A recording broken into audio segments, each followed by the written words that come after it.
What's up guys, Marcus here with BlackOvis. I'm here with Dan Staton. We're at his home base here in Spokane, Washington, and we are talking about rests today, specifically Hamskea. Oh yeah. Hamskea is one of the best. I mean, crazy durable, bomb-proof, super accurate, super manipulative, I guess. Sounds kind of weird, but they're manipulative. You can change them to do just about anything you want. But yeah, we wanted to talk about some of the cool features, some of the different rests they carry. What's your go-to Hamskea rest? Well, I mean, the Epsilon came out this year. I was pretty interested in running it. That core system that they did with Matthews, so it's like Matthews specific, which I shoot for Matthews, and you know, when you slap it on, it's 13/16 off the riser, and by that point, the only thing you're doing to the bow is a little cam orientation, and you're tuned. So that's kind of nice. They made it a little bit lighter than the Trinity, which is what I've ran in years past, or the Hunter Hybrid Pro. That's been a good one. Then that lower end model one isn't bad either. Primer, yeah. Good one. But for me, Hamskea makes bulletproof stuff, like bomb-proof, like Dan Staton proof, which is hard to do. So I mean, I'm not really like a cable-driven kind of guy. I don't trust you, cables. Their heat can get in there, heat the wax up. That's what I'm talking about. The heat gets into the wax comes out, dust and mud gets in it, guaranteed. When I hunt, dust is going in there. In a bow case, out of bow case, in my truck, out the truck, contraction, heat, expansion. I don't trust strings and cables. I don't care what material, what custom string maker.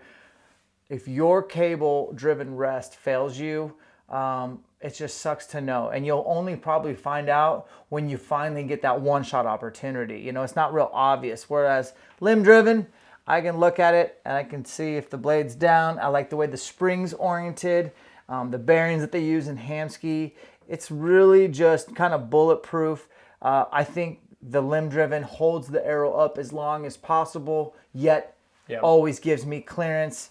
I think rest is the most important piece on a bow, and so for me, I will not take anything that's not the best. And so I'm still a huge fan of Hamskea. I don't work with Hamskea, but I think that those guys get it. They're all hardcore bow hunters and engineers out of Colorado, and target shooters as well. And so they understand our needs, and I think everyone's playing catch up with them right now. Yeah, I agree. I mean, the first Hamskea that I ever used was the Versa, and that thing was just a beast. It's discontinued now. They've since come out with a lot of other models, but I mean, that was the first thing I noticed with that rest, how bomber it was. I mean, you could have dropped that thing off a cliff and it would have been fine. And they've introduced that into every rest since then as well, but they've added some cool features. I mean, there's a lot of things on these rests that a lot of people don't know. I mean, you can change the launcher angle, the stiffness. I mean, there's bearings down here that you can manipulate with different size washers. They will change how far this launcher goes down and how far it goes up. Where it rests, I mean, there's a dial on the backside to change how much weight is going to affect that launcher as well. I mean, these things, you can manipulate just about everything on them to really fine-tune your archery game, which is really cool. Yep, I was hunting just 2 weeks ago, and you can see this is brand new, but I fell right on my rest, put holes in this, still shooting bullet holes, man. So if you're tough on stuff and you just like me, man, you have too much vested in your hunts through 360 days of preparation, e-scouting, shooting your bow, working out, training, scouting. For one-shot opportunity, I cannot have a rest fail me. And I've seen other models that are cable-driven, other manufacturers, cost other bow hunters shot opportunities. So I just don't think chance it. Go with what is the most bulletproof rest. And in my opinion, it's the Hamskea. Absolutely. And if you're interested in Hamskea, when you're trying them out, I mean, you can't go wrong with any of the versions that they create. Each model really integrates micro windage, micro elevation. They're all going to be bomb-proof.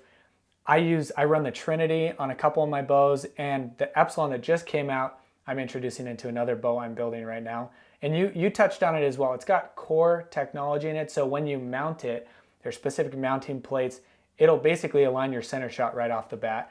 And you might have to manipulate that depending on your cam system and what you're trying to achieve. But You can't go wrong with any of the models of rests that Hamskea make because every one of them is going to incorporate what makes a Hamskea bomb-proof, reliable, and repeatable. Those are good things in archery. They are. Well, let us know if you have any questions about Hamskea rests specifically. We'd love to answer them. Thanks for watching.